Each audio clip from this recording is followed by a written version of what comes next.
Olá, pessoas, tudo bem? Então, nós vamos continuar as nossas aulas da anatomia do sistema nervoso. Na aula de hoje, nós vamos estudar a anatomia dos nervos cranianos. Costumeiramente, se vocês tiverem algum comentário, alguma dúvida, me mande um e-mail, está aqui o e-mail, ou deixe nos comentários que eu respondo para vocês, beleza? Vamos lá, então? Basicamente, então, os nervos cranianos, eles fazem parte do sistema nervoso periférico, são os nervos que possuem conexão com o encéfalo, né? Lembrando que os nervos espinais possuíam conexão com a medula espinal, eram 31 pares, já os nervos cranianos são 12 pares de nervos que estão conectados ao encéfalo, dos quais, dos 12 pares, 10 desses estão conectados ao tronco encefálico. São numerados, né, por algarismos romanos, né, e seguindo a sequência do mais alto, né, do que está mais próximo ao encéfalo, para aquele que está mais afastado, né, mais próximo do cérebro, para o que está mais afastado do cérebro, ou seja, a conexão mais baixa aqui com o tronco encefálico. São classificados funcionalmente como nervos sensitivos, motores ou mistos, né? Diferente também dos nervos espinais, que todos os 31 pares eram nervos mistos. Já nos nossos nervos cranianos, nós podemos ter nervos sensitivos, nervos motores e nervos mistos. Bom, como eu disse para vocês, dos 12 pares, 10 deles estão conectados ao tronco encefálico. Somente o primeiro e o segundo par, que é o nervo olfatório e o nervo óptico, né, eles não estão inicialmente ligados diretamente ao tronco encefálico, né? Então, nós vamos perceber essas diferenças, essas pequenas, né, características. Se nós observarmos essa imagem aqui, está mostrando que a partir do primeiro par até o 12º par, eles estão todos conectados diretamente ao tronco encefálico. O primeiro par e o segundo par, eles não estão. Apesar do segundo par ter um trajeto próximo ao tronco encefálico, né, ele não está ali, o nervo propriamente dito, não está conectado ao tronco encefálico. Havia, sim, o nervo diretamente não. Vamos lá, começar então com esses 12 pares, de forma bem rápida, bem tranquila, né? Não é tão difícil assim. Primeiro par de nervos é o nervo olfatório, é um nervo que ele é exclusivamente sensitivo, ou seja, ele capta as informações, né, dos odores aqui na região olfatória da nossa cavidade nasal. Essa informação é captada então por receptores, né? E esses receptores são neurônios bipolares, cujos dendritos eles possuem, então, esses cílios. Então, eles captam essas informações olfativas, a formação dos odores, transportam para uma estrutura dilatada chamada de bulbo olfatório, né, onde está o corpo aqui do neurônio. E a partir desse bulbo olfatório, a informação é transportada pelo nervo olfatório aqui até a região de destino lá no nosso cérebro, né? Então, essas informações de olfato são informações muito antigas, né? Uma das mais importantes, né? O nosso olfato, o olfato do homem, não é tão apurado quanto o olfato de alguns outros animais, né?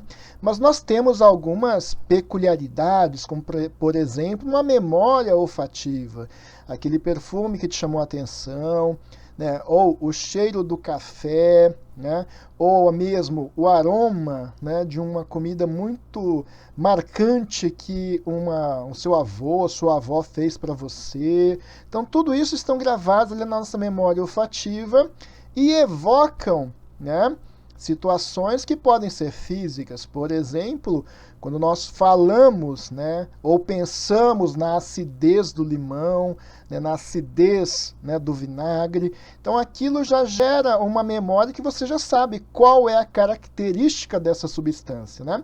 Além disso, essa memória olfativa tem um fator protetor. Mas como protetor? Quando nós comemos alguma substância que não nos fez bem, poxa, eu comi lá um bobó de camarão, aquilo não me fez bem, me fez muito mal. Toda vez que você sentir o cheiro, né, do camarão, aquilo vai te provocar uma repulsa para que você não tenha desejo de comer aquele alimento, porque já te fez mal. Assim como os cheiros desagradáveis, cheiros de animais em putrefação, por exemplo, né? São cheiros que evocam um sentimento de repulsa que vai fazer com que você se afaste daquilo, né? Então isso acontece conosco também. E um outro fator importante da memória olfativa, né, é justamente essa capacidade de sincronia de ciclo menstrual, né? Isso é uma característica própria das mulheres. Ainda não se tem uma comprovação exata do que aconteça, mas supõe-se que, né, a mulher possua, isso já tem estudos relacionando isso, né, que a mulher possui um olfato mais apurado, mais sensível do que o do homem, né? E isso depende da fase do ciclo reprodutivo, né? Dependendo da fase do ciclo, ela possui mais ou menos acuidade olfativa. O olfato vai ser mais apurado ou o olfato vai ser menos. O fato é que em algumas espécies, né, animais, em peixes, por exemplo, e outros animais, existe na cavidade nasal, mais precisamente nessa região olfatória, alguns neurônios que são diferentes. E esses neurônios, eles são capazes de liberar um hormônio, é um hormônio liberador de gonadotrofinas, ou seja, um hormônio que vai atuar nos órgãos reprodutores, lá nos ovários, para que eles entrem no ciclo, para que eles liberem estrogênios, né? E isso a mulher, ela possui ainda, não de maneira bem descrita na literatura ainda, né? Mas sabe-se que mulheres que convivem há muito tempo, convivem juntas, elas têm uma sincronia de ciclo menstrual, né? Meninas que trabalham juntas, que estudam, que moram na mesma república, geralmente elas possuem, então, essa sincronia de ciclo, né? Justamente por conta desse fator olfativo.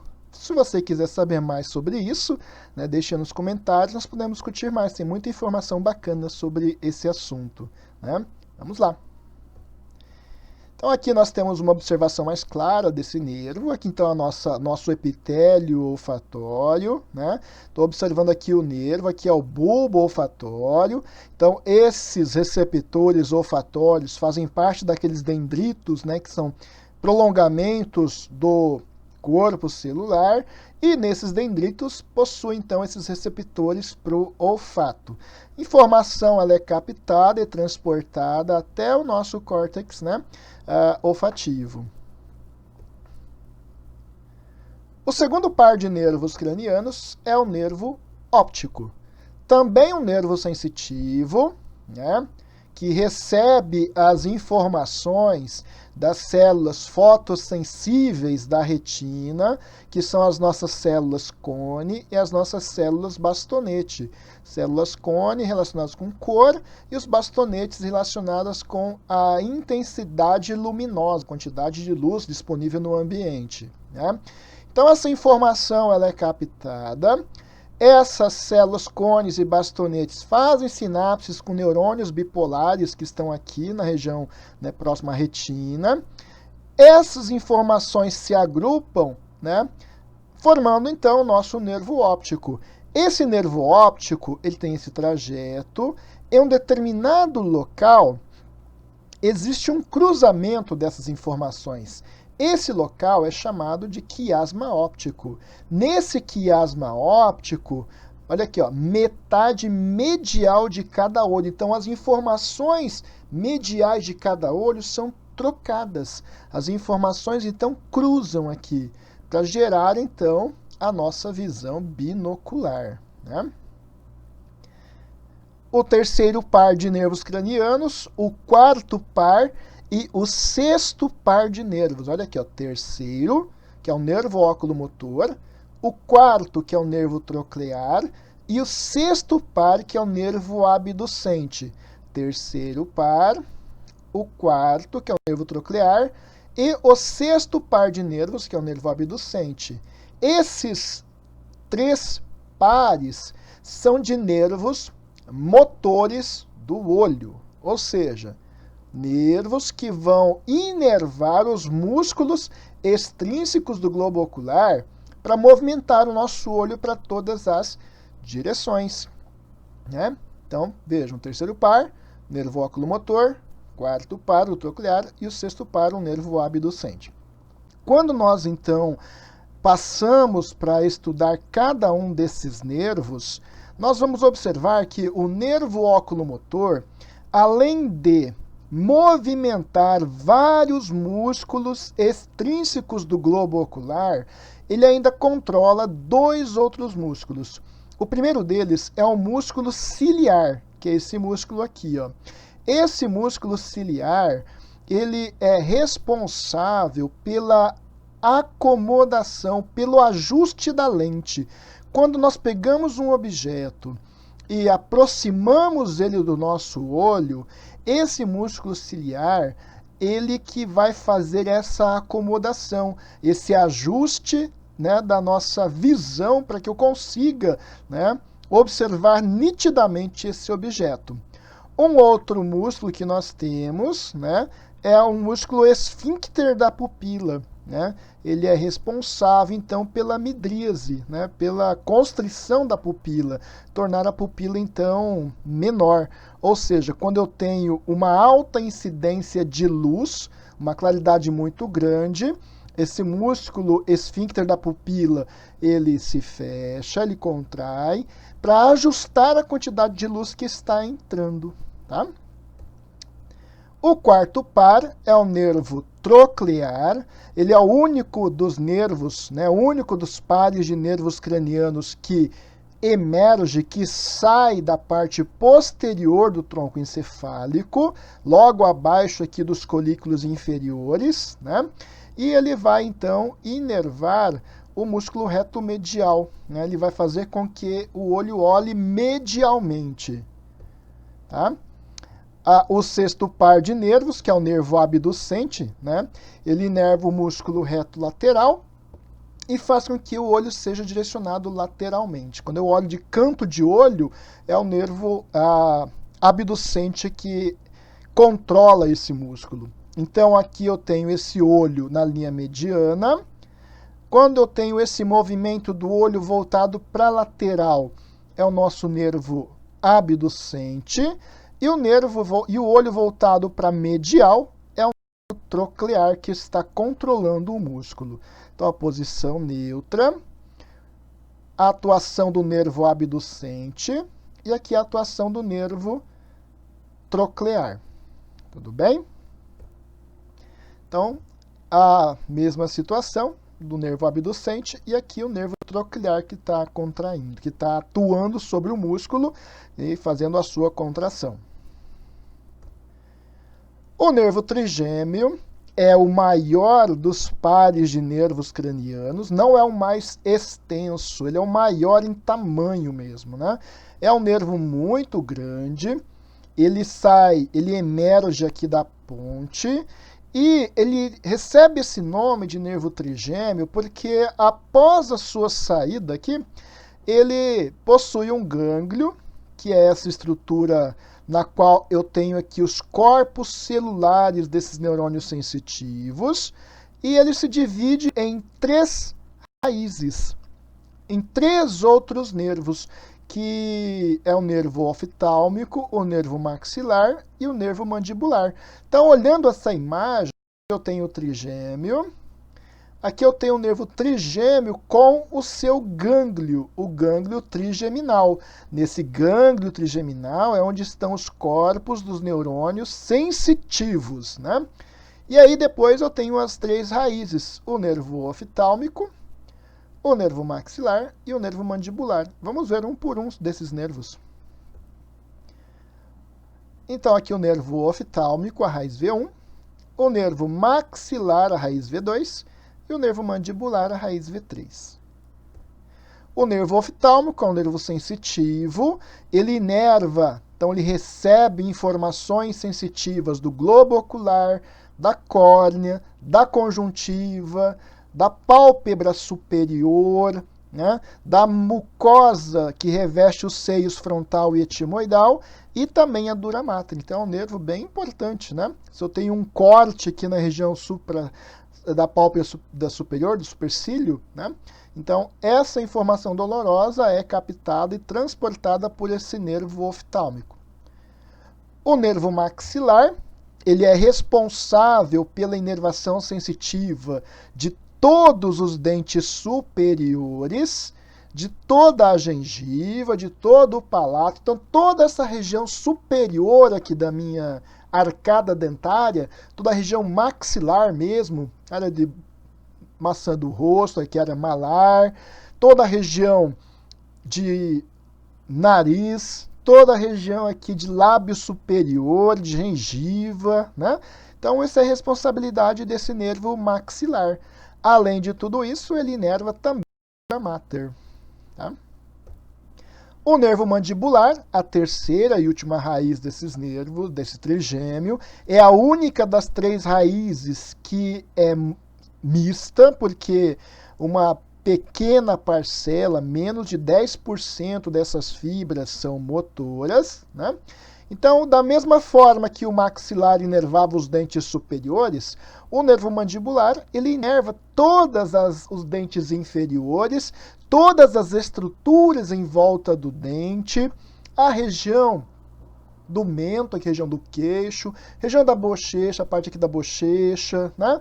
Então, toda essa região aqui da arcada dentária inferior e todas as estruturas dentais e peridentais são inervadas pelo trigêmeo. E a sua parte motora, né, é responsável, então, pela inervação dos músculos da mastigação. O masseter, o perigóide medial, o perigóide lateral, o temporal. Então, os músculos da mastigação recebem inervação da raiz motora aqui do mandibular. Tudo bem? Então, aqui nós estamos vendo, né, o ramo mais importante aqui do nervo mandibular, que é o nervo chamado de alveolar inferior. Tá certo? Vamos lá. O sétimo par, veja que nós já pulamos do quinto para o sétimo, porque o sexto par, o nervo abducente, nós já falamos sobre ele. O sétimo par é o nervo facial. O nervo facial, ele é responsável por controlar os músculos da expressão facial. Então, o músculo orbicular do olho, orbicular da boca, todos aqueles músculos que nós estudamos no semestre passado, né, na aula de anatomia dos músculos da face. Então, esse nervo facial, ele controla esses músculos. Além disso, ele tem uma parte sensitiva que é responsável pela gustação, né, pelo paladar dos 2/3 anteriores da língua, né? Então, o nervo facial, ele tem uma parte sensitiva e tem uma parte motora, parte sensitiva relacionada com a gustação dos 2/3 anteriores da língua, e a parte motora controla, então, os músculos da expressão facial. Quando a pessoa tem uma paralisia facial, quer dizer que esses músculos, eles perdem a sua capacidade, perdem o seu comando de contração, né? Então, nessa criança aqui, quando ela faz esse movimento de sorriso, de abrir a boca, né? Abrir e fechar, vejam que aqui a pálpebra não fechou totalmente. Quando ela faz esse sinal de puxar o ângulo da boca, né? Somente um dos lados está contraindo. Então, esse lado aqui é o lado normal. E esse lado aqui é o lado que está paralisado, né? Lado normal, lado paralisado. Tudo bem? O oitavo par de nervos cranianos é o nervo vestíbulo coclear, é um nervo sensitivo, né?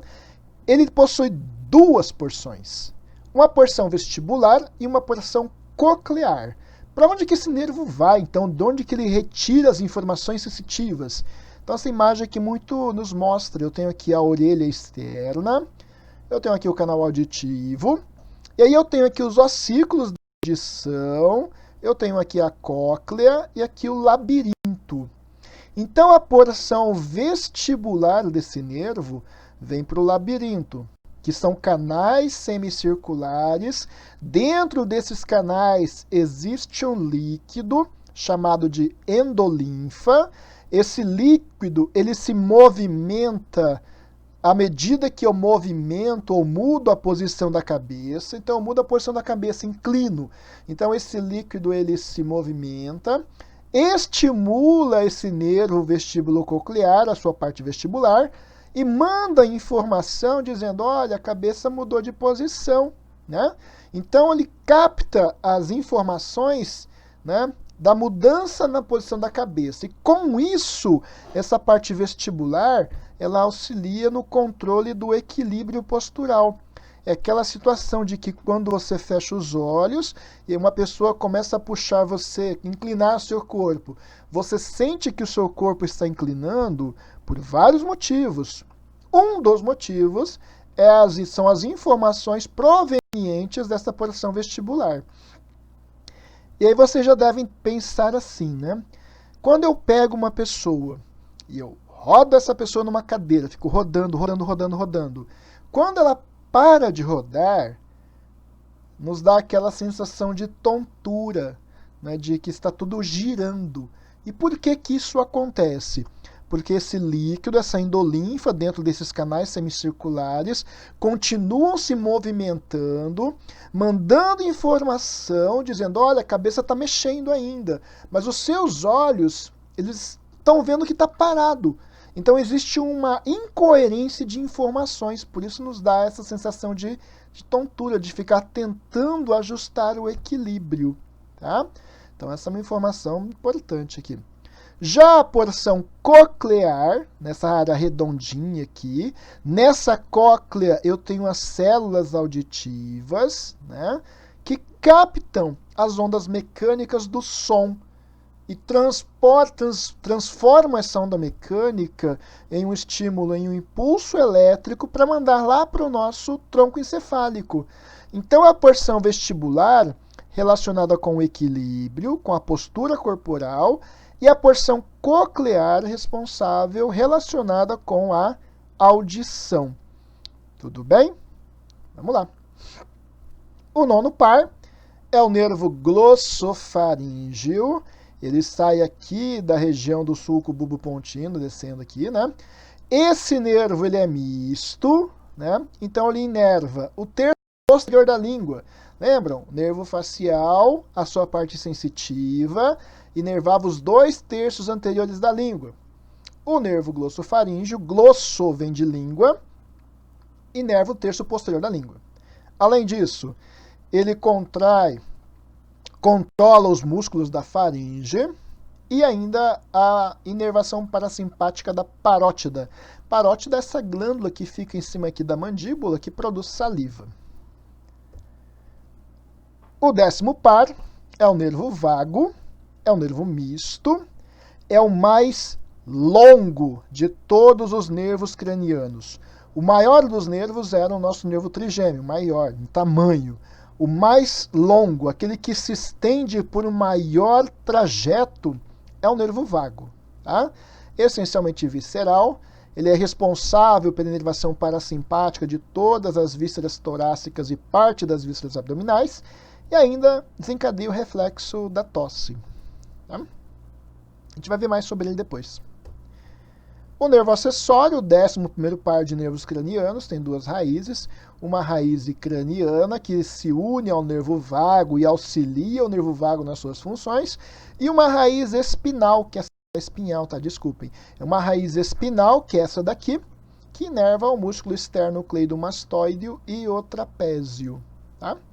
Então, ele faz a contração desses dois músculos. É importante isso porque, em alguns casos de tensão nervosa, né, nós temos reflexos dolorosos para esses dois músculos, né, justamente por conta dessa inervação por nervo craniano. E o último par de nervos cranianos é o nosso nervo hipoglosso, né? Nervo motor da língua. Ele controla os músculos intrínsecos e os músculos extrínsecos da língua, tá? Então, tanto os músculos que estão dentro quanto que estão fora da língua são controlados pelo nervo hipoglosso. Tudo bem? Então, aqui fazendo um apanhado geral, primeiro par de nervos é o nervo olfatório, está aqui.